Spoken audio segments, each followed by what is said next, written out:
하나님 감사합니다. 오늘도 우리의 삶을 지키시고 함께 하시고 우리를 예배의 자리로 부르셔서 하나님 예배하는 기쁨을 누리게 하시니 감사합니다. 예배를 통하여서 하나님이 어떠한 분이신지 우리 더 깊이 경험하고 알아갈 수 있도록 하나님 인도하시고 함께하여 주시옵소서. 우리의 삶의 주관자 되신 예수님의 이름으로 간절히 기도합니다. 아멘. 하나님이 어떠한 분이신지 함께 고백하면서 찬양하며 나아가길 소망합니다.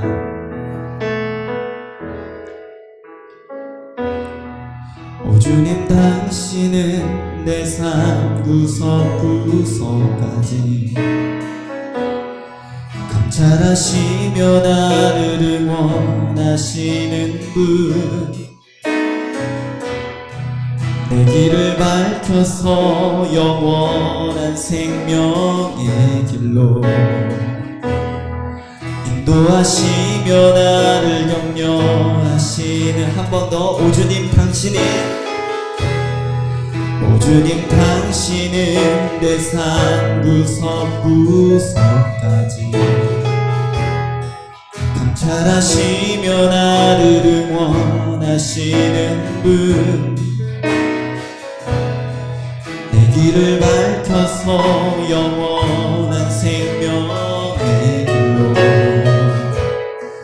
인도하시며 나를 격려하시는 분, 크고 작은 갈등을 겪곤 하지만 항상 결국 당신을 선택합니다.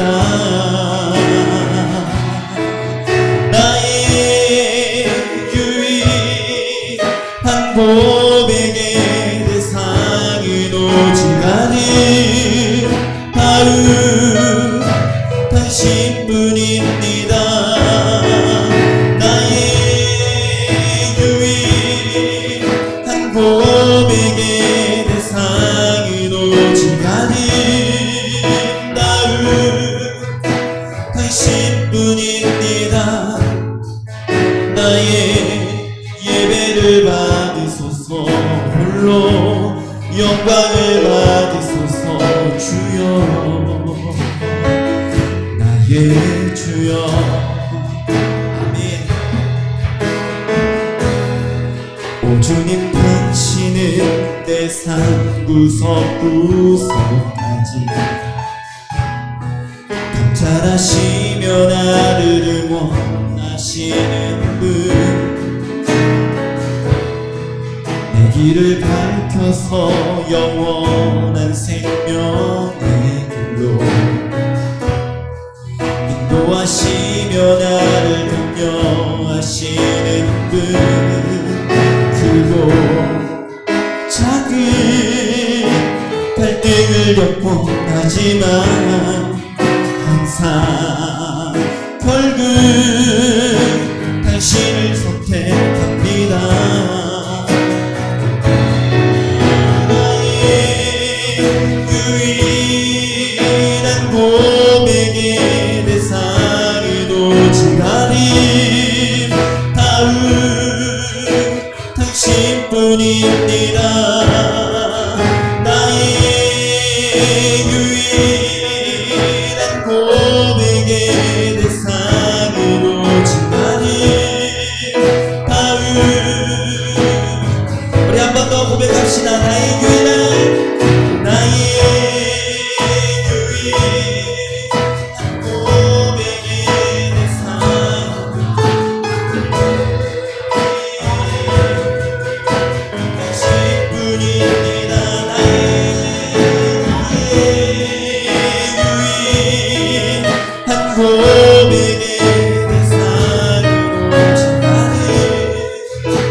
받으소서. 홀로 영광을 받으소서. 주여 나의 주여 지금 이곳에 임하소서. 성령의 불로 가득 채우소서. 갈급한 내 맘에 찾아오셔서 주의 성령으로 채워주소서. 흔들리지 않는 믿음 주소서. 낭낭하지 않는 믿음을 자백하는 나인 내게 주소서. 내 안에 주님 채워주소서. 지금 이곳에 임하소서. 지금 이곳에 임하소서. 성령의 불로 가득 채우소서. 갈급한 내 맘에 찾아오셔서 주의 성령으로 채워주소서. 흔들리지 않는 아멘. 낭망하지 않는 믿음, 낭망하지 않는 믿음을 자백하는 마음 내게 주소서. 내 안에 주님 채워주. 흔들리지 않는 믿음, 흔들리지 않는 믿음 주소서. 낭망하지 않는 믿음을 자백하는 마음 내게 주소서. 내 안에 주님 채워주소서. 한 번 더 흔들리지 않는 믿음 주소서. 흔들리지 않는 믿음 주소서. 낭망하지 않는 믿음을 자백하는 마음 내게 주소서. 내 안에 주님 채워주소서. 내 안에 주님으로, 내 안에 주님 채워주소서. 내 안에 주님, 내 안에 주님 채워주소서. 우리 함께 기도하길 소망합니다. 하나님, 우리 가운데 흔들리지 않는 믿음과 낭망하지 않는 믿음으로 주님 앞에 나가 간구하며 자백하는 믿음으로 우리 안에 주님으로 가득 차는 예배로 이 시간 우리를 만나주시고 함께하여 주시옵소서. 우리 소망을 담아서 한 마음으로 함께 기도하길 소망합니다. 기도하겠습니다. 하나님 감사합니다. 우리를 예배 자리로 부르시고 하나님 예비하신 은혜로 하나님 우리를 먹이시고 입히시고 충만케 하시기로 작정하여 주셔서 감사합니다. 하나님 우리가 그 믿음으로 나아가기를 소망합니다. 하나님 우리의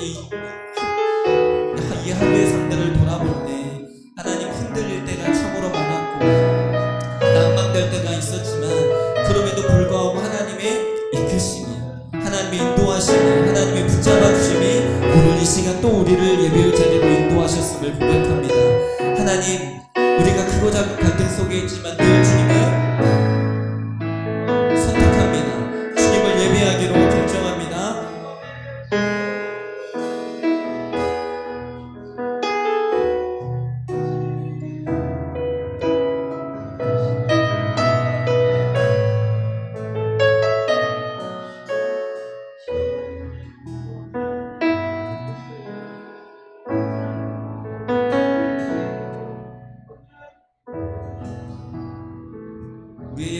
되시고 이 예배를 통하여 우리 가운데 말씀하시고 우리를 만나실 주님을 기대하고 신뢰하며 예수님의 이름으로 기도합니다. 할렐루야. 우리 함께 박수 치면서 하나님의 은혜를 찬양하기를 소망합니다. 내 영혼이 은총 입어 중한 죄짐 벗고 보니 슬픔 많은 이 세상도 천국으로 화도다. 할렐루야 할렐루야 찬양하세. 내 모든 죄 사함받고 주 예수와 동행하니 그 어디나 하늘나라 주의 얼굴 뵙기 전에 멀리 되던 하늘나라 내 맘속에 이루어지니 날로 가까워. 할렐루야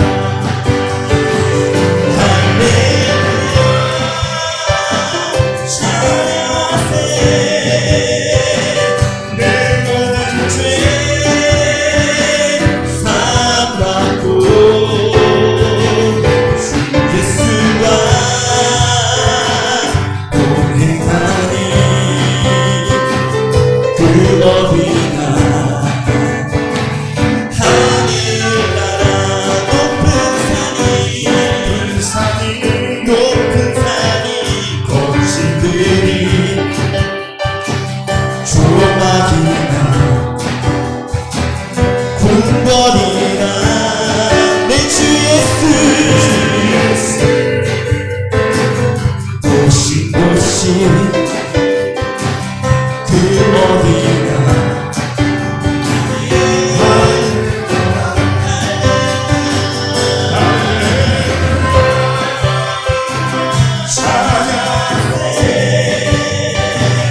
내 모든 죄 모두 사함받고 주 예수와 동행하니 그 어디나. 우리 한 번 더 높은 산이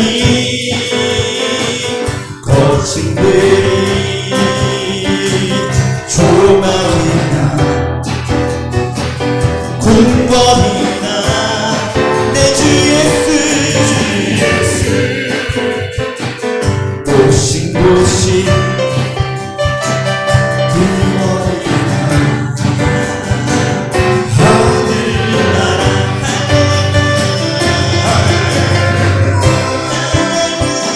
찬양하세.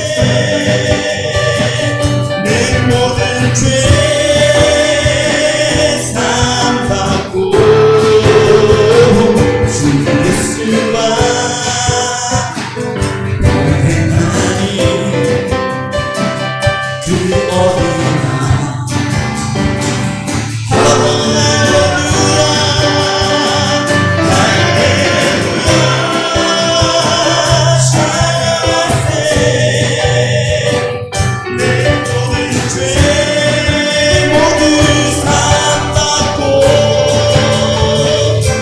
예수와 동행하니 그 어디나. 하늘나라 그 어디나 주님과 동행하며 한 번 더 그 어디나 하늘나라 그 어디나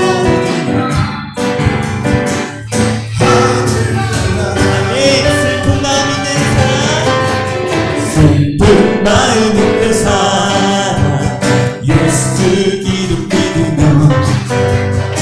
영원토록 변함없는 기쁜 마음 얻으니 예수의 이름은 세상의 소망이요 예수의 이름은 천국의 기쁨일세 거룩하신 주님 너의 앞에 삼아라 환난 시험 당할 때에 내 예수의 이름은 세상의 소망이요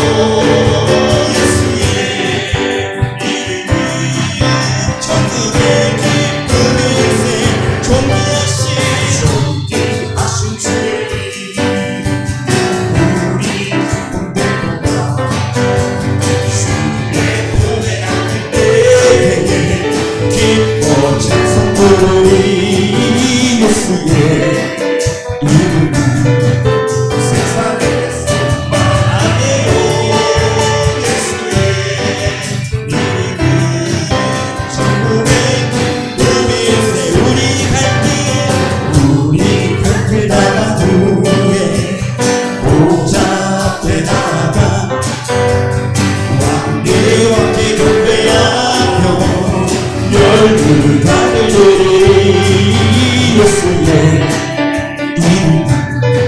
세상의 소망이요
우리의 삶이 어떠하든지 우리가 예수 이름을 부를 때 하나님께서는 그 천국의 기쁨을 우리 가운데 허락해 주십니다. 상황이 바뀌는 것도 참 감사할 일인데요. 상황이 바뀌지 않더라도 그 바뀌지 않는 상황 가운데서도 세상의 소망 되시고 천국의 기쁨 되신 예수님의 이름을 부르는 것이 믿음이고 능력이 되는 줄로 믿습니다. 아멘. 우리 다시 한번 예수의 이름을 부르며 함께 찬양하길 소망합니다.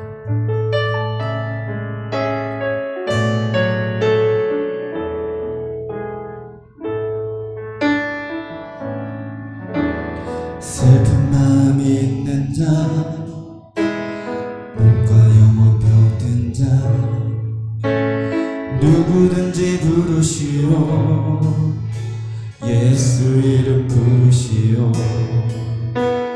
그 이름을 믿는 자, 그 이름을 부르는 자, 그가 어떤 사람이든 그는 구원 얻으리. 한 번 더 슬픈 마음 있는 자, 슬픈 마음 있는 자, 누가 영원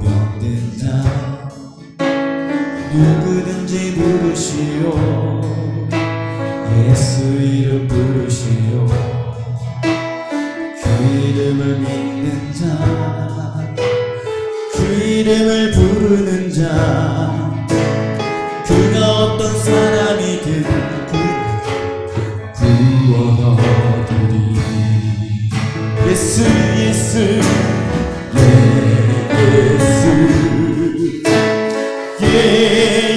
예수 능력의 그 이름 예수 나 외쳐 부르네.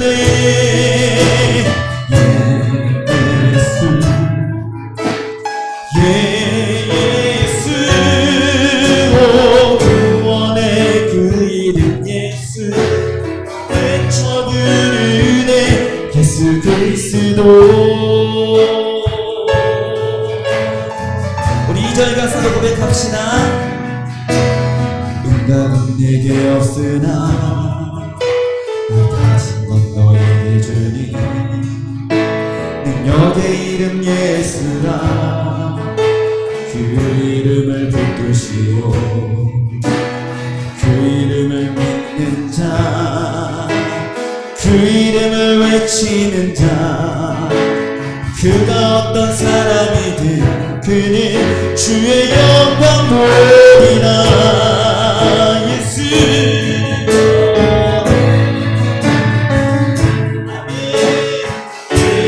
예수 능력의 그 이름 예수 나 외쳐 부르네.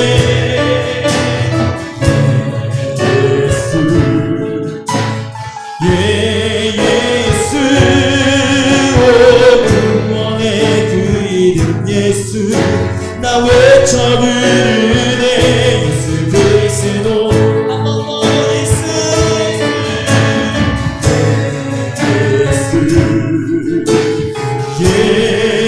예수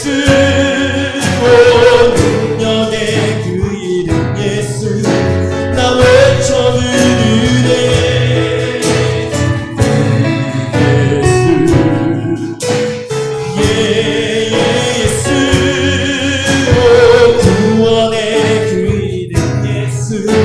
나 외쳐 부르네. 예수 그리스도 예수 그리스도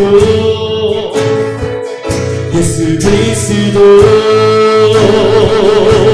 주의 말씀을 지하여 깊은 곳에 굴 던져 오늘 그가 놀라운 일을 이루시는 것보다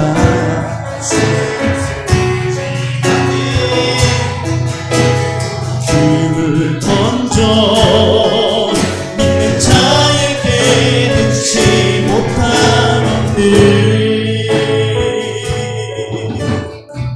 전능하신 나의 주 하나님은 능치 못하신 일 전혀 없네. 우리의 모든 간구도 우리의 모든 생각도 우리의 모든 꿈과 모든 소망도 신실하신 나의 주 하나님은 우리의 모든 괴로움 바꿀 수 있네.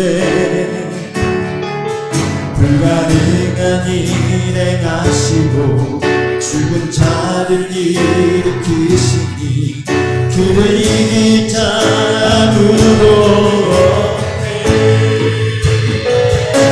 주의 말씀을 지하여 깊은 곳에 꿈을 던져 오늘 그가 놀라운 일을 이루시는 것보다 주의 모습을 지하여 믿음으로 꿈을 던져 믿는 자에게 잊지 못하게 주의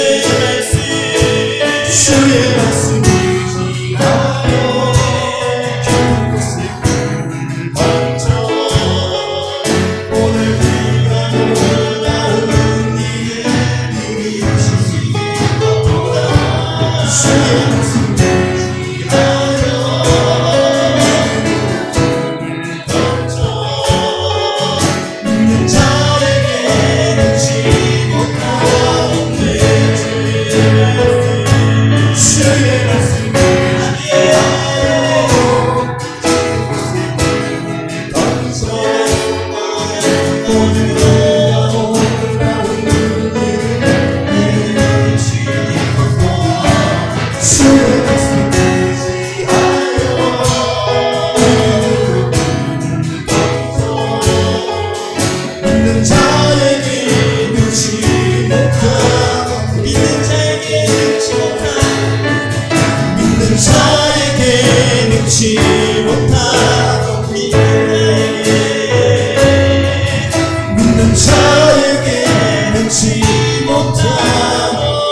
우리 안에서 일하시는 하나님께서 전능하신 하나님이시기에 우리의 약함을 뛰어넘어서 역사하시는 줄로 믿습니다.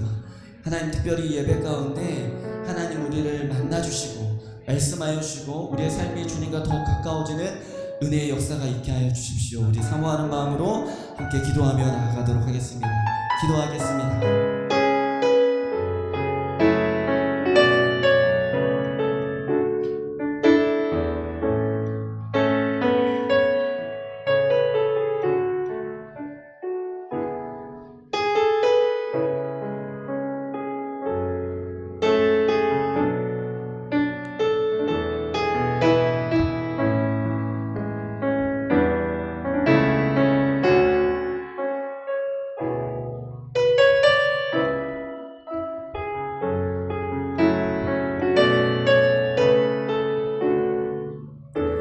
예배를 통하여 사모하는 자들을 만나주시고 그 영광을 예배자들과 함께 나누시는 하나님, 참으로 감사합니다. 하나님, 오늘 이 밤에 이 예배가 주님과 내가, 주님과 우리가 함께 만나는 믿음의 교제의 시간이 될 수 있도록 주님 도와주시고, 하나님 우리에게 주시는 말씀들이 있다면 그것을 받아서 우리의 삶 안에서 살아감으로 말미암아 하나님께 영광이 되는 우리의 삶이 될 수 있도록 주님 축복하시고 함께하여 주시옵소서. 이 시간 구하는 것은 우리 가운데 믿음 주시기를 소망합니다. 순종할 수 있는 믿음을 주시고 말씀을 들을 수 있는 믿음을 주시고 말씀을 깨달을 수 있는 은혜를 주셔서 우리의 삶이 하나님의 말씀과 떨어지지 않는 삶이 될 수 있도록 주님 축복하시고 함께하여 주시옵소서.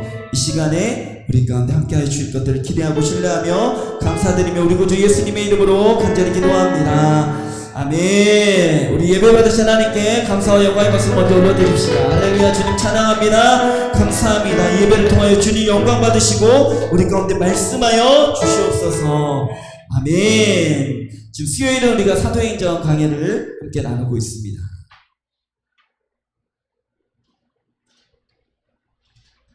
지난 시간에는 사도행전 2장 말씀 함께 나누었는데요. 오순절, 성림, 성령 강림 사건. 여기 리버볼을 설교할 때 빼주시면 되겠습니다.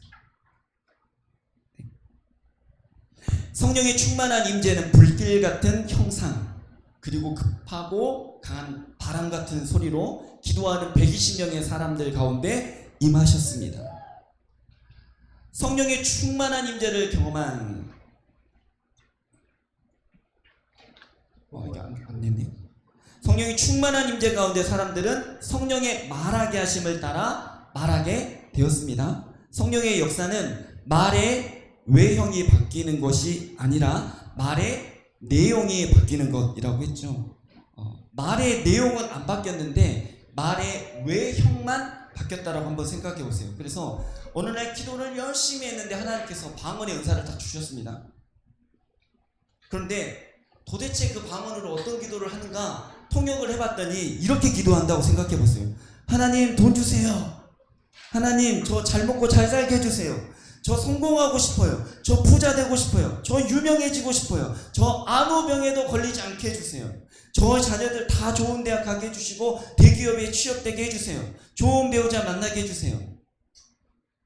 통역을 했더니 다 이런 내용이라고 생각해 보세요. 그러면 우리가 그것을 가지고 방언으로 기도했다고 해서 그것을 성령의 역사라고 부를 수 있겠습니까? 없겠잖아요. 그러니까 성령의 충만함의 역사라고 하는 것은 말의 외형인 방언이라고 하는 것은 맞지 않다라는 거예요. 말의 내용이 바뀌지 않으면 어떤 말로 하든지 그거는 별 의미가 없는 거예요. 똑같은 말이니까. 성령의 충만하심은 우리로 하여금 우리의 말의 내용을 바꾸셨습니다. 말의 내용은 곧 우리의 마음, 성품, 가치, 인격이기 때문입니다. 성령 하나님께서 제자들의 마음을 바꾸시고 인격을 바꾸셔서 복음을 전하는 도구 되게 하셨다라는 것이죠. 고난 앞에서 핍박 앞에서 물러서고 움츠러들었던 복음이 성령 충만한 임재를 통하여서 담대하게 사람들에게 전해지는 복음이 되기 시작했습니다. 그리고 이 복음은 오순절 절기를 맞아서 예루살렘을 찾아온 디아스포라 유대인들에게 더욱 효과적으로 전달되어지기 위해서 하나님께서 방언이라는 외적인 은사도 함께 주셨다는 것이죠. 그런데 이 제자들의 입술을 통해서 전해지고 선포된 복음의 내용을 살펴보니까 이 복음을 처음 듣던 사람들에게는 아마도 상당히 부정적으로 들렸을 것 같아요. 왜냐하면 지금으로 표현하자면 목사 잘못했다, 교회가 잘못했다라고 이야기하고 있기 때문입니다. 유대교의 종교 지도자들이 틀렸다, 잘못된 지도자들을 따른 너희의 선택이 틀렸다, 너희의 틀림이 결국은 하나님의 아들 되신 예수 그리스도를 십자가에 죽이게 만들었지 않느냐. 하지만 하나님께서는 그 예수를 살리시고 주와 그리스도를 삼으셨다. 그 예수를 그리스도로 믿기만 하면 예수를 죽인 너희까지도 구원의 길이 열리게 된다. 이것이 성령의 충만함을 받은 제자들이 선포한 복음의 내용이었습니다. 복음은 잘못된 것을 올바르게 바꾸어주는 능력입니다. 죄를 생명으로 바꿔주는 능력입니다. 절망을 소망으로 바꿔주는 능력입니다. 그러려면 잘못된 것을 먼저 잘못됐다고 말하는 것이 선행이 돼야 돼요. 그래야 바꾸죠. 죄를 죄라고 말하고 절망을 절망이라고 말할 수 있어야 됩니다. 그래서 복음은 한편으로는 아파요. 아픕니다. 근데 그 아픔은 나를 죽이려는 아픔이 아니고 나를 살리려는 수술하는 치료의 아픔이라는 거죠. 잘못된 것을 다 덮어두고 은혜라고 사랑이라고 해버리면 거기 안에는 복음이 있을 자리가 없는 거예요.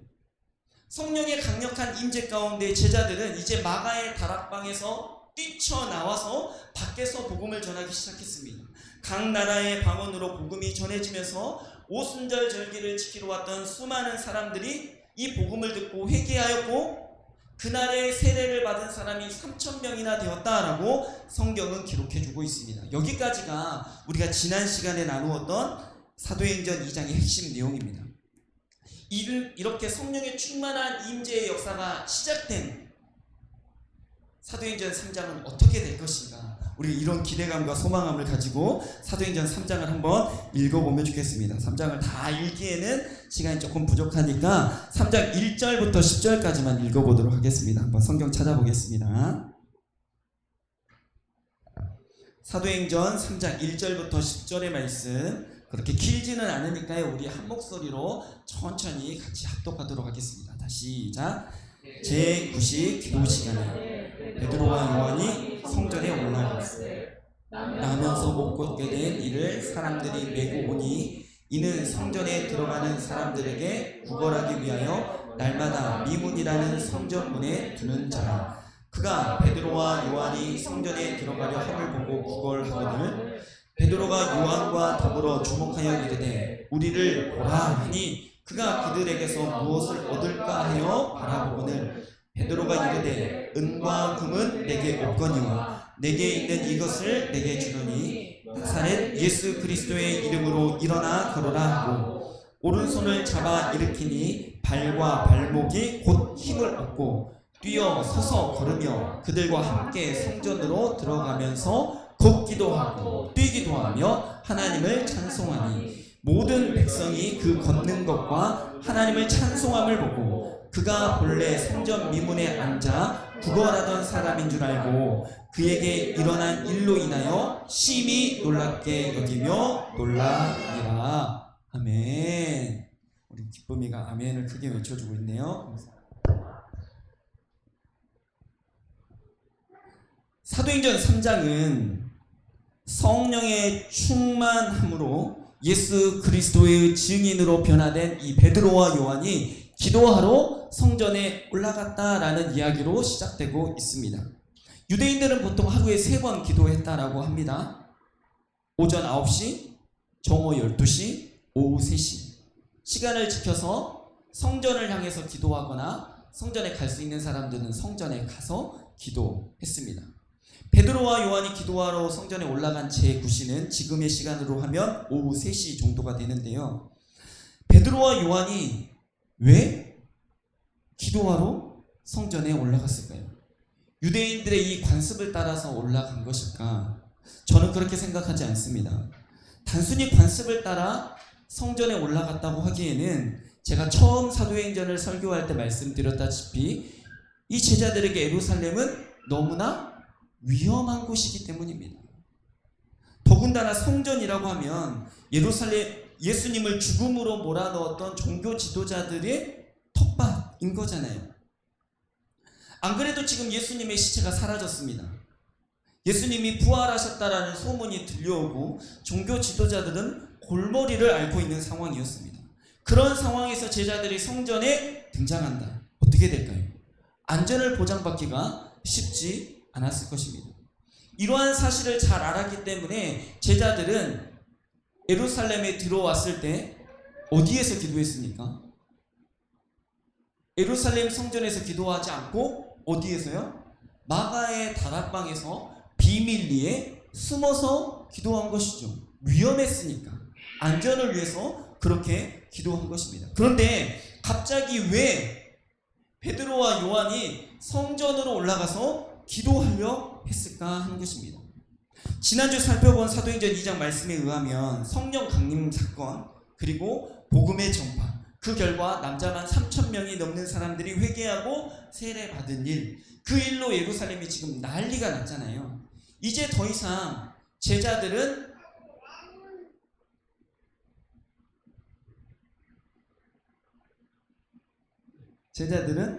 예루살렘에 있다는 사실이 비밀일 수가 없는 존재가 되어버렸죠. 사람들이 다 예수님의 제자들이 예루살렘에 들어왔다는 것을 알게 되었습니다. 그러면 그런 상황에서 제자들이 제일 먼저 해야 되는 일은 무엇일까요? 예루살렘 위험한 곳이니까 자기가 기도하다가 막 너무 열정이 넘쳐가지고 밖에 나가서 복음을 전했어요. 거기까지는 좋아요. 그런데 자기들의 어떤 존재와 위치가 발각이 된 거잖아요. 그러면 이제 어떻게 해야 돼요? 도망가야 돼요. 안전한 곳으로 다시 장소를 잡아서 근거지를 만들어야 돼요. 그런데 지금 베드로와 요한은 어떻게 하는 거예요? 안전한 장소로 대피하고 도망가는 것이 아니고 오히려 나 여기 있어 하고 예루살렘 성전으로 기도하러 올라갔다라는 것입니다. 꼭 성전에 가야만 했다면 안전을 위해서 사람들이 별로 모이지 않는 시간에 가는 것이 지혜로운 선택이었겠잖아요. 그런데 지금 베드로와 요한은 언제 가는 거예요? 제9시 기도 시간에 가는 거예요. 사람들이 가장 성전에 많이 모여있을 시간을 선택해서 성전에 올라갔다라는 것이죠.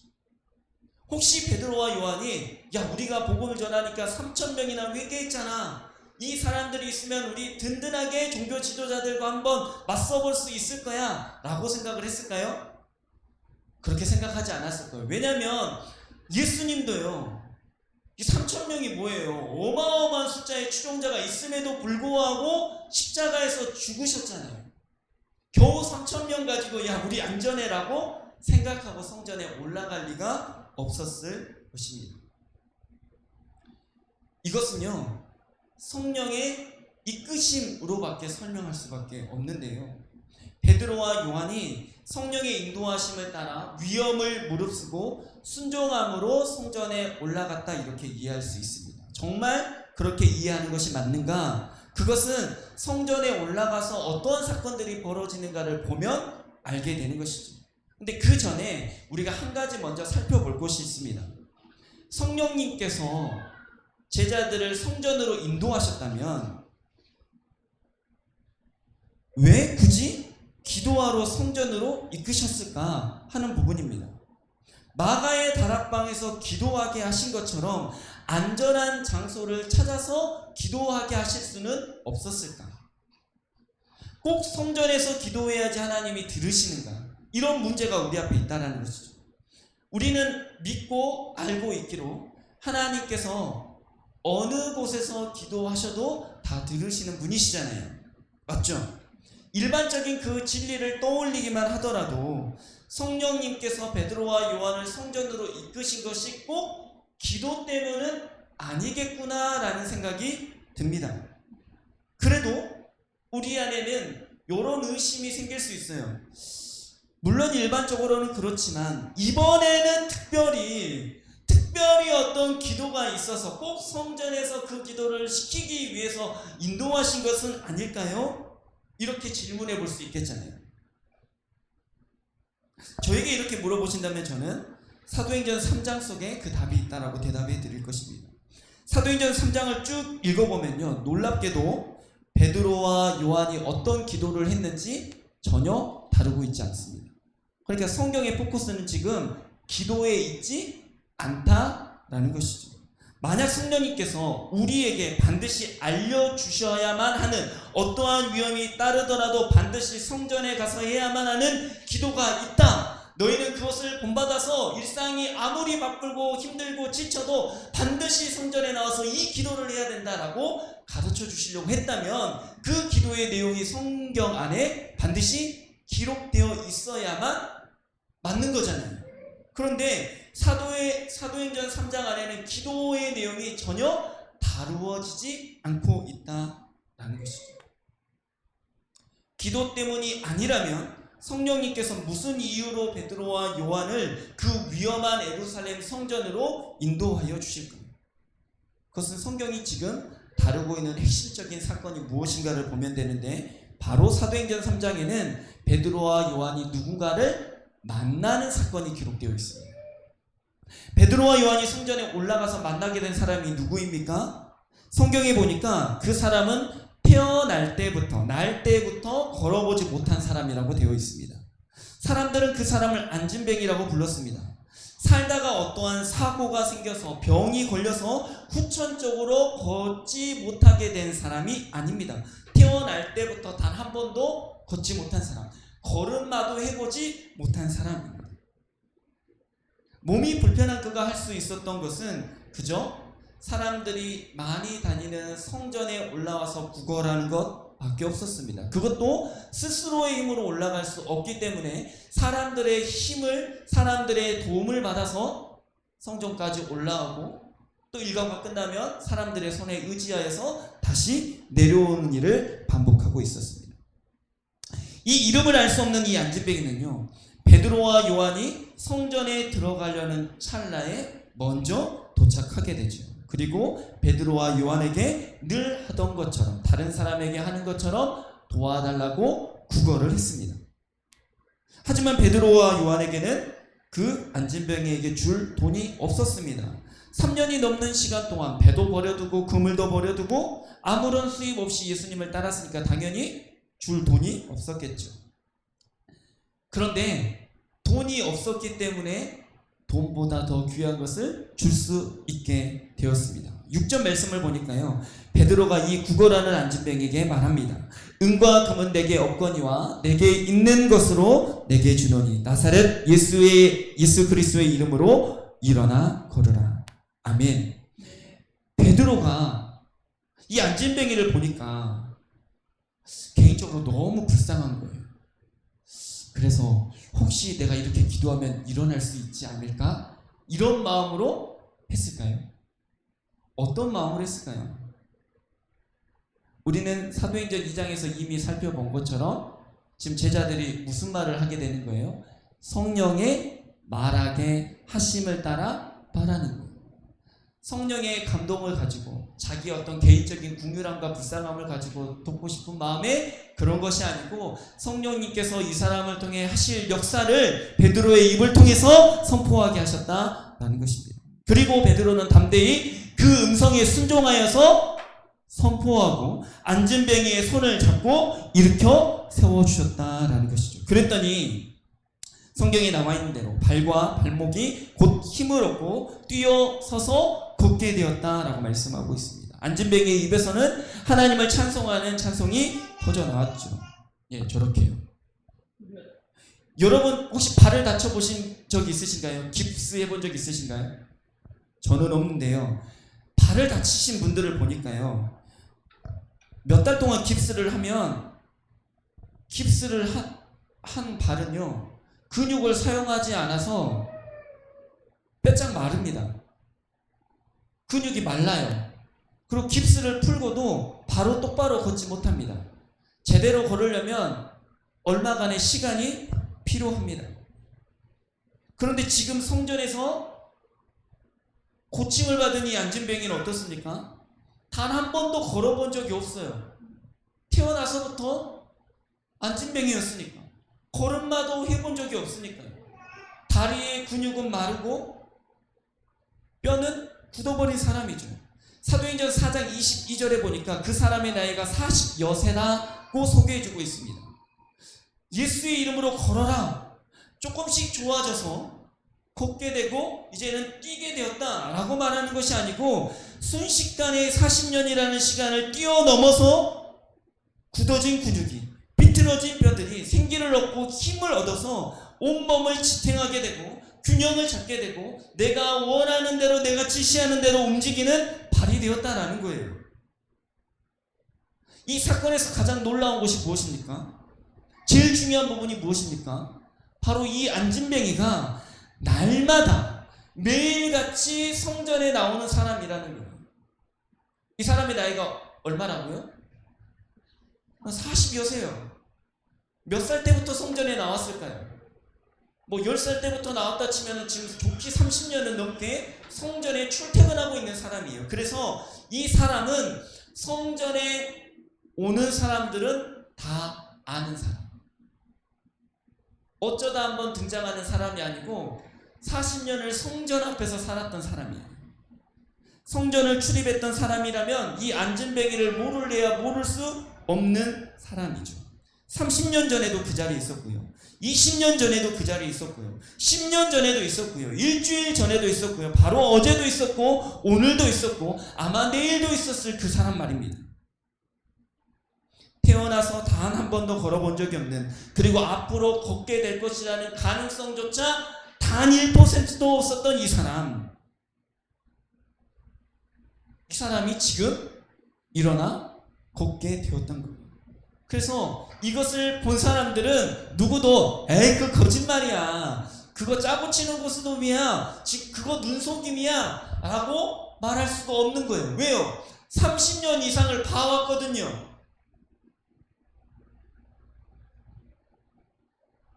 성전을 찾은 수많은 사람들이 이것이 하나님이 베푸신 복음의 기적이라는 것을 증언해주는 증인이 되는 사건이 일어나게 된 것입니다. 그렇게 사람들이 모여들게 되자 베드로와 요한은 하나님께서 복음을 전할 기회를 주신 거구나 깨닫게 됩니다. 그래서 담대하게 복음을 증거하죠. 십자가에서 죽으신 예수님이 하나님의 아들이십니다. 그분은 우리의 죄를 대신하여 죽으셨고 사망을 이기고 부활하셨습니다. 십자가의 복음을 전하기 시작합니다. 베드로와 요한이 이렇게 강력하게 말하죠. 당신들도 하나님 믿으면 이 안진뱅이처럼 고침을 받을 것입니다. 사업이 성공할 것입니다. 자녀들이 좋은 대학에 들어갈 것입니다. 좋은 직장에 취업할 것입니다. 그랬던가요? 아니에요. 복음은 그런 게 아니기 때문이죠. 무슨 얘기를 하냐면 우리 유대인들은 하나님의 아들이신 예수님을 죽인 죄인입니다. 사람들의 양심을 찔러요. 생명을 살리기 위한 영적인 수술을 하는 거예요. 죄를 죄로 인정하는 단계로 사람들을 초청하는 거예요. 그래서 복음의 첫 메시지가 무엇입니까? 회개하라, 천국이 가까이 왔느니라예요. 회개하지 않으면 천국은 없는 거예요.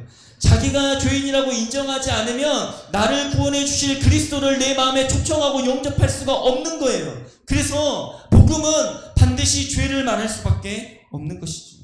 너무나 아프지만 죄를 인정하고 회개하고 돌이키면 누구라도 구원을 받을 수 있습니다. 그것이 복음이 차별하지 않는 능력이라고 성경이 말씀하고 있는 거예요. 이 복음을 전하게 하시려고 성령님께서 베드로와 요한에게 성전에 갈 감동을 주신 거예요. 아마도 베드로와 요한은 몰랐을 거예요.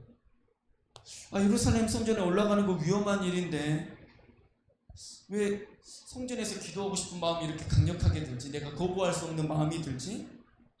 그 마음에 순종해서 올라갔을 거예요. 성령님이 주시는 강력한 부담감을 가지고 위험을 무릅쓰고 순종해서 올라갔을 것입니다. 그렇게 성령님은 성전 미문에서 이 안진뱅이를 만나게 해주셨습니다. 우연한 만남이 아니라는 거예요. 복음을 위해 만나게 하신 것입니다. 우리의 만남도 마찬가지입니다. 하나님은 주님의 몸된 교회가 복음으로 충만하게 되기 위해서 우리들을 만나게 해주신 것입니다. 성령님은 베드로와 요한을 통해 안진뱅이를 예수의 이름으로 일어나게 걷게 하시는 권능을 베풀어 주셨습니다. 안진뱅이의 인생을 복음으로 바꿔주셨습니다. 그리고 그 기적을 지켜본 수많은 사람들의 인생도 복음으로 바꿔주셨습니다. 이러한 권능은 이미 예수님께서 제자들에게 약속해 주셨던 것이잖아요. 사도행전 1장 8절의 말씀, 오직 성령이 너희에게 임하시면 너희가 권능을 받고. 아멘. 베드로와 요한이 그랬던 것처럼 우리에게도 때로는 우리가 이해할 수 없는, 우리가 이해하기 어려운 하나님의 요청이, 하나님의 감동하심이 우리 안에 있을 수 있겠지요. 성령님이 우리에게 자꾸 무엇인가 하라고 부담을 주실 때가 있겠잖아요. 우리에게 중요한 것은 하나님의 뜻을 다 알고 이해하고 순종하는 것이 아닙니다. 물론 알면 더 좋을 수 있겠죠. 그런데 이 말은 하나님의 뜻을 몰라도 됩니다, 이런 의미가 아닙니다. 우리가 하나님의 뜻 알기를 사모해야 되지만 우리는 이 땅에 살면서 하나님의 뜻을 다 알 수도 없고 다 이해할 수도 없는 존재라는 것을 인정하는 겸손한 마음이 필요합니다. 그래서 때로는 내가 다 이해하지 못하더라도 하나님의 말씀이 주어졌을 때 그 말씀에 순종하는 믿음이 우리 안에 필요합니다. 내가 다 이해되면 그때 순종할게요 라고 한다면 우리는 어느 것도 순종하지 못하는 삶을 살아갈 수밖에 없었을 것입니다. 우리가 다 이해하지 못하더라도 하나님의 말씀에 순종하면 하나님께서 생명의 역사를 이루십니다. 우리가 하나님의 마음을 다 이해하지 못하더라도 우리 가운데 큰 문제가 생기지 않습니다. 오히려 우리는 그 이해하지 못함을 통해서 하나님의 더 크심을 고백할 수 있습니다. 내가 다 이해하지 못할 때라도 순종할 때 하나님의 생명의 역사가 있는 것이구나. 그러면 내가 이해하지 못할 때마다 내가 갈등을 일으키는 것이 아니고 이제 어떻게 될 수 있습니까? 기쁨으로 감사로 그 순종의 걸음을 걸어갈 수 있는 단계로 나아갈 수 있는 것이죠. 우리가 하나님의 뜻을 온전히 이해하지 못함은 우리가 오히려 하나님의 말씀을 믿고 순종할 수 있는 이유가 되는 것입니다. 그래서 성경은 우리로 하여금 하나님을 이해하라고 요구하지 않는 거예요. 성경은 뭐라고 말하냐면 하나님을 믿어라, 신뢰하라 라고 말씀하시는 거예요. 그래서 성경은 무엇을 얘기하냐면 하나님이 얼마나 믿을 만한 분이신지, 하나님이 얼마나 신뢰할 만한 분이신지를 여러 세대를 통하여서, 여러 역사와 사건들을 통하여서 이루시고 성취하신 일들을 성경에 기록하셨어요. 봐라, 내가 약속한 것이 어느 것 하나라도 땅에 떨어진 것이 있더냐? 없다는 것을 네가 성경을 통해 보고 역사를 통해 검증했다면 네 안에 들어오는 하나님의 말씀의 감동을 네가 거절하지 말고 순종해라. 이게 하나님의 뜻인 것이죠. 마치 아브라함이 갈 바를 알지 못한 상태에서 그저 하나님을 믿고 본토 친척 아비 집을 떠나서 순종했던 것처럼 베드로와 요한도 왜 굳이 성전에 올라가서 기도해야 됩니까? 몰랐지만 위험을 감수하고 믿음으로 순종해서 올라갔을 때 하나님께서 그 만남을 통하여서 복음의 역사를 이루시더라 하는 거예요.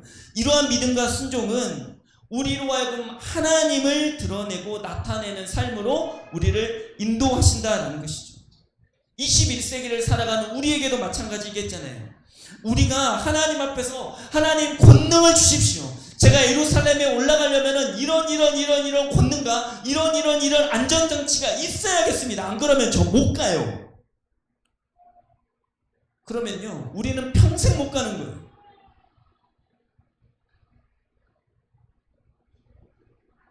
우리가 해야 될 것은 권능을 구하기 전에 우리의 삶에 들려주시는 알 수 없고 이해할 수 없는 하나님의 말씀에 순종하는 것이 필요한 것입니다.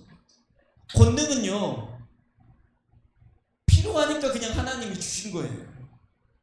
내가 구했으니까 주는 게 아니고요. 하나님께서 그 타이밍에 그것이 필요하니까 그만큼 주신 거라니까요. 하나님의 말씀에 믿음으로 순종하는 사람들을 생명으로 살리기 위해 주시는 것이 권능인 것입니다. 이것은 우리 모두에게 안진뱅이를 일으키는 기적을 주지 않는 이유이기도 합니다. 우리에게는 그 기적이, 그 권능이 필요하지 않으니까 안 주시는 거예요. 우리에게는 우리 각 사람을 보내시고 우리 각 사람에게 요청하시는 순종의 분야와 영역과 장소가 다르기 때문에 그 장소와 그 영역과 그 사람들에게 필요한 권능이 있어야 되는 거잖아요. 다 멀쩡하게 걸어다니는데 안전뱅이를 일으키는 기적이 있어서 뭐 하시게요? 우리가 순종해야 될 영역이 다르니까 하나님이 주시는 권능의 영역도 다를 수밖에 없는 것이죠. 그러므로 우리는 저에게 안전병을 일으키는 기적을 주십시오 이렇게 기도하는 것은 어리석은 기도가 되는 것입니다. 우리에게 필요한 기도는 하나님 우리를 보내시는 그 자리에 우리가 기쁨으로 아멘으로 가는 믿음이 있게 해주십시오. 이것이 먼저 있어야 되는 거예요. 가면 그곳에 필요한 권능을 하나님께서 필요한 만큼 필요한 때에 주실 줄로 믿습니다. 아멘. 하나님은 지금도 베드로와 요한에게 성전으로 올라가서 기도하라 말씀하신 것처럼 우리에게 이해하기 어려운 것을 요구하실 수 있습니다. 이러한 하나님의 부르심은 앞서서 살펴보았듯이 우리를 예수님의 증인으로 세우기 위한 과정입니다. 그리고 그 과정들을 통해서 다른 사람들의 인생을 복음으로 변화시키는 위대한 출발점이라고 할 수 있습니다. 그런데 너무나 많은 사람들이 이렇게 주저하는 거예요. 왜 위험하게 성전으로 기도하러 가야 됩니까? 이건 분명히 하나님의 음성이 아니야. 성령님께서 이럴 리가 없잖아. 내가 분명히 잘못 들었겠지. 그리고 편안하고 아무런 위험이 없는 것을 선택하며 살아갑니다. 그리고 크고 무한하신 하나님을 내 상식 안에 가둡니다. 그리고 이렇게 말하는 거예요. 왜 내 삶 가운데는 기적이 안 나타나지? 왜 내 삶 가운데는 예수님의 권능이 없는 거지? 왜 나는 예수님의 증인으로서 힘있게 살지 못하지? 근데 생각해 보세요. 하나님의 기적은 먹을 것이 풍족한 뷔페 식당에서 일어나는 게 아니에요. 하나님의 기적은 광야에서 5,000명이 줄이고 있을 때 나타나는 것이죠. 하나님의 기적은 편안한 침대 위에서 일어나지 않습니다. 하나님의 기적은 거친 바다를 몸으로 막아내는 배 위에서 일어나는 거예요. 증인된 삶은 마가의 다락방에는 없습니다. 증인된 삶을 준비하는 과정이죠. 증인으로서 이제 살려면 요이 똥 출발하려면 마가의 다락방을 뛰쳐나가서 위험을 감수하고 입술을 열어서 선포하는 게 필요해요. 그래서 하나님은 우리를 편안하고 안락한 자리에서 위험천만한 자리로 불러내시기도 합니다. 만약 우리가 그 부르심에 순종하기만 한다면 하나님은 반드시 우리에게 권능을 보이시고 생명의 역사를 이루실 것입니다. 많은 사람들이 권능 받은 후에 순종하겠다고 말합니다. 그래서 그 권능이 주어지기만을 기다립니다. 순서가 바뀌었습니다. 다시 한번 강조합니다. 우리에게 필요한 것은 권능이 아닙니다. 권능은 하나님께서 필요한 종류를 필요한 순간에 필요한 만큼 주십니다. 우리는 우리가 이해하지 못하는 때라도 하나님의 말씀을 믿음으로 순종하는 바로 그 순종의 믿음이 필요합니다. 그러한 삶 자체가 하나님이 주인 되어 주시는 삶이며 하나님을 나타내는 증인의 삶이 되는 것입니다. 우리 모두 순종의 삶으로 하나님을 드러내는 증인의 삶 사시는 우리 모두가 되기를 예수님의 이름으로 축복합니다. 아멘. 우리가 말씀을 기억하면서 우리 아까 전에 불렀던 예수 슬픈 마음 있는 자, 몸과 영혼 병든 자 함께 찬양하기를 소망합니다. 불을 꺼주시겠어요?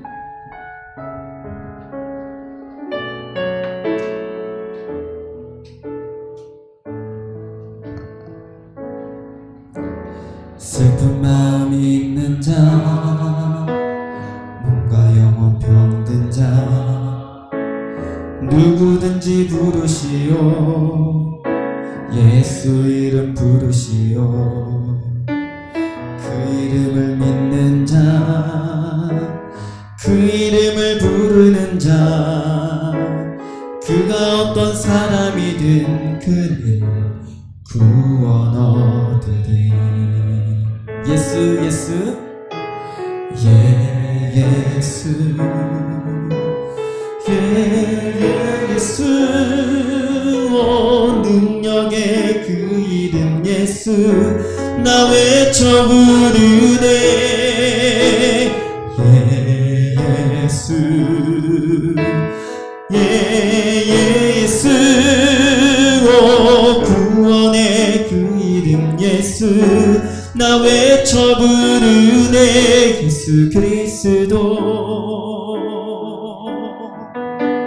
우리 2절 가사로 은각은 내게 없으나 은각은 내게 없으나 내 가진 건 너에게 주니 능력의 이름 예수라. 그 이름을 붙드시오. 그 이름을 믿는 자, 그 이름을 외치는 자, 그가 어떤 사람이든 그는 주의 영광 보리라. 예수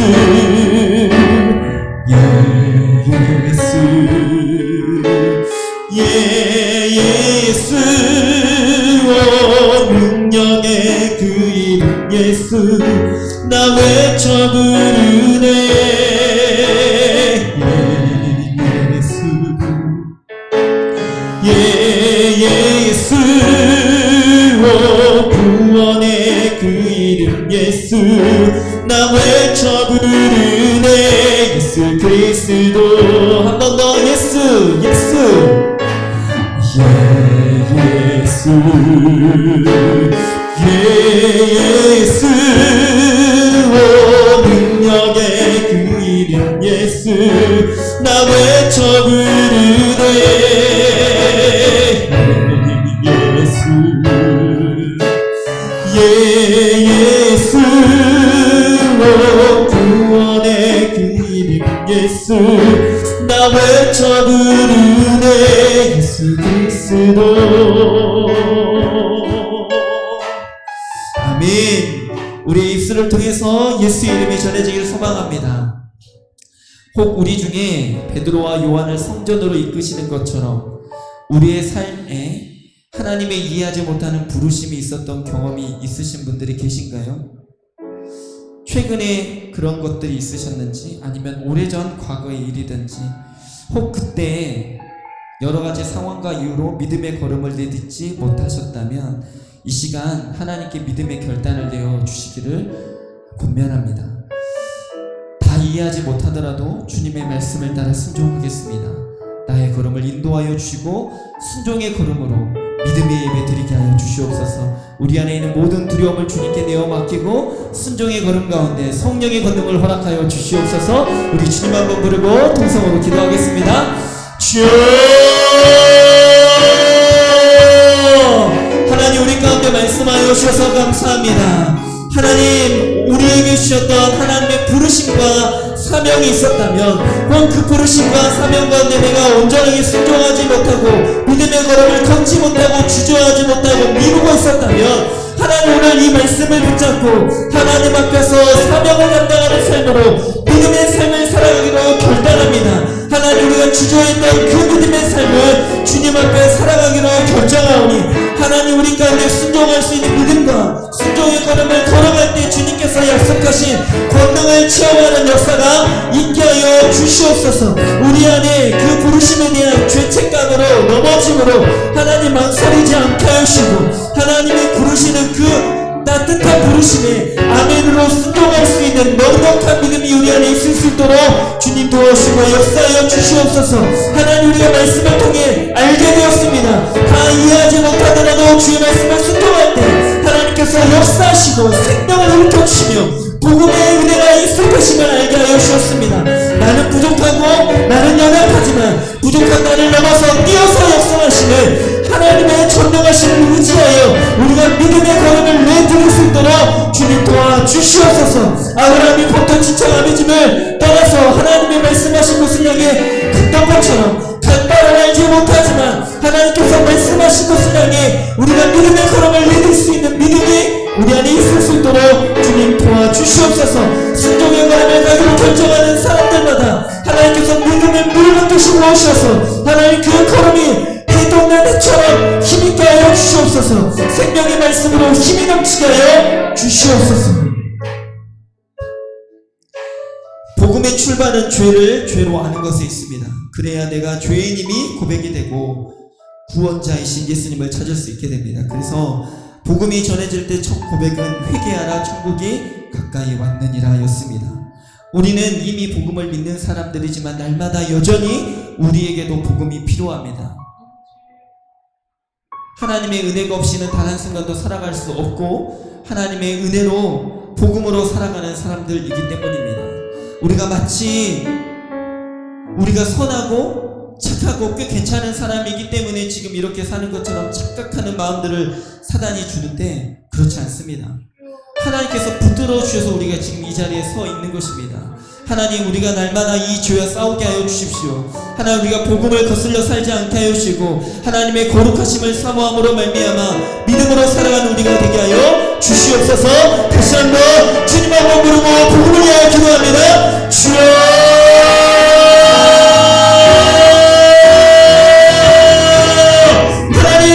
복음으로 충만하여 주기를 소망합니다. 죄로 알게 하시는 하나님의 복음, 그 죄를 용서하시고 거룩함으로 이끄시는 생명의 복음으로 우리가 충만하게 하여 주시옵소서. 우리가 이미 복음을 알고 있다고 거기에서 멈춰서지 않게 하시고 날마다 우리에게 주는 일상의 삶 가운데 하나님의 거룩하심을 쫓아서 하나님 순전한 믿음을 향해서 나아가는 우리가 될 수 있도록 주님 도와주시옵소서. 그래서 우리가 하나님 앞에 더욱더 깨끗해지고 정결해지고 순결해져서 주님과 더욱더 가까워지기를 소망합니다. 복음으로 충만한 사람, 복음으로 무장된 사람, 복음으로 가까워진 사람, 하나님 그 사람이 되기를 소망합니다. 우리에게 복음을 주십시오. 하나님의 복음으로 충만하게 하십시오. 우리의 마음과 우리의 지식과 우리의 모든 삶이 이 복음으로 충만하여 질 수 있도록 주님 역사하시고 함께하여 주시옵소서. 하나님의 싫어하시는 죄에 대해서 멀리하게 하시고 하나님의 미워하시는 죄를 우리가 같은 마음으로 미워할 수 있도록 주님 도와주시고 역사하여 주시옵소서. 죄를 미워하는 것만큼이나 거룩함을 사모하는 마음이 우리 안에 있어서 복음을 사모하게 하시고 영혼을 사모하게 하시고 말씀을 사모하게 하시고 기도할 때 주님을 만나는 기쁨을 누리고 찬양할 때 천국의 기쁨을 누리는 우리가 될 수 있도록 복음으로 충만케 하여 주시옵소서. 복음으로 충만케 하여 주시옵소서. 우리 마지막 한 번 더 기도하길 원합니다. 성령님께서 베드로와 요한을 성전으로 이끄신 것은 복음이 필요한 그 사람을 만나게 하시기 위해서였습니다. 하나님께서 우리의 삶의 자리에서 이 모양 저 모양으로 만나게 해주시는 사람들이 있다면 그 사람들은 어쩌면 우리가 만날 성전 미문 인증댕이일 수 있습니다. 하나님, 우리가 만나는 사람들을 허투루 대하지 않게 하시고 하나님이 허락하신 만남들을 귀히 여기며 복음이 전해질 수 있는 통로로 우리가 사용되게 하여 주시옵소서. 우리의 입술을 열어 복음을 전하는 담대함이 있게 하여 주시옵소서. 우리 마지막으로 한 번 더 주님 한번 부르고 통성으로 기도하겠습니다. 주여,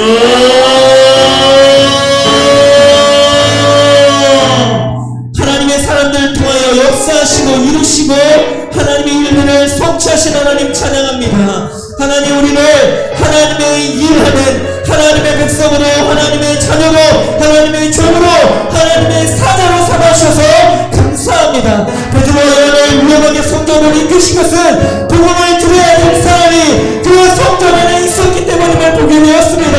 하나님, 우리 삶의 자리에서 만나는 그 사람들도 하나님께서 복음을 전하기 위하여 우리 가운데 만나게 주시는 사람들임을 알게 하여 주시옵소서. 그리하여서 하나님, 우리가 만나는 사람들에게 허투루 대하지 않게 하여 주십시오. 우리의 말과 행실이 하나님의 복음으로 무장되지 하시고 우리의 입술을 위해서 예수의 이름을 전하게 하여 주시옵소서. 하나님께서 허락하신 모든 만남들을 복음 안에서 교리 여기게 하여 주시고 하나님, 그 만남들이 복음의 역사가 있는 만남들로, 생명의 역사가 있는 만남들로 주님 축복하시고 역사하여 주시옵소서. 우리의 만남들 가운데 하나님의 성령의 기름 부으심이, 복음의 충만함이 있게 하여 주시옵소서. 주님 역사하여 주시옵소서. 주님 일하여 주시옵소서.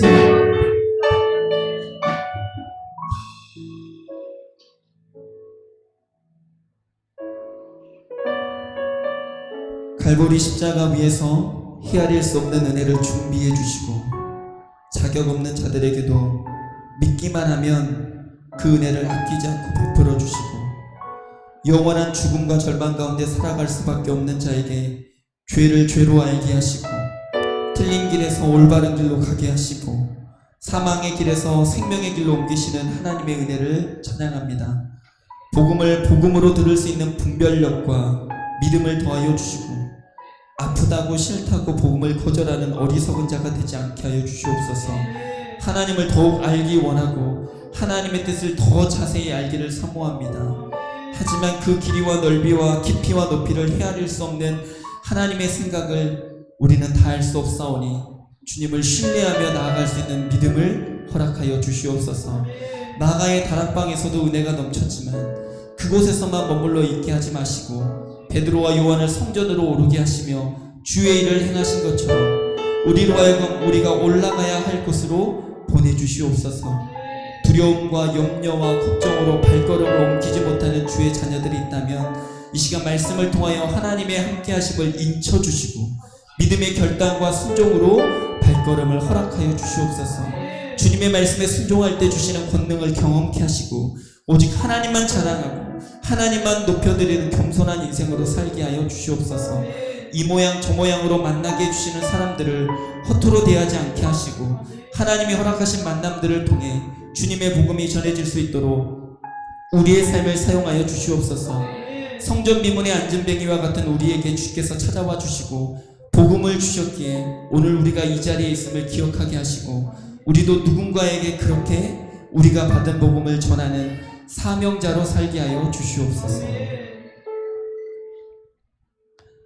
여호와는 내게 복을 주시고 너를 지키시기를 원하며 여호와는 그의 얼굴을 내게 비추사 은혜 베푸시기를 원하며 여호와는 그 얼굴을 내게로 향하여 드사 평강 주시기를 원하노라.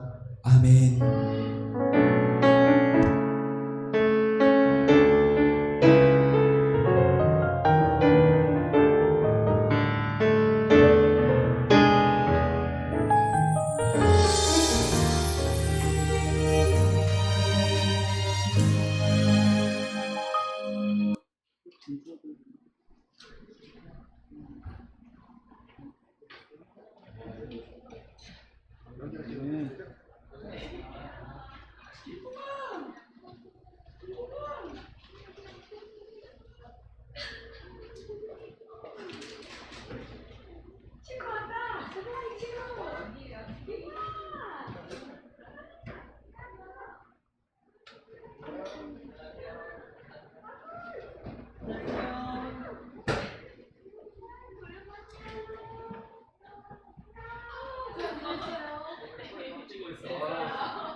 아니야 여기 혹시 몰라서 이래서 찍어봤어요. 찍어놨어요.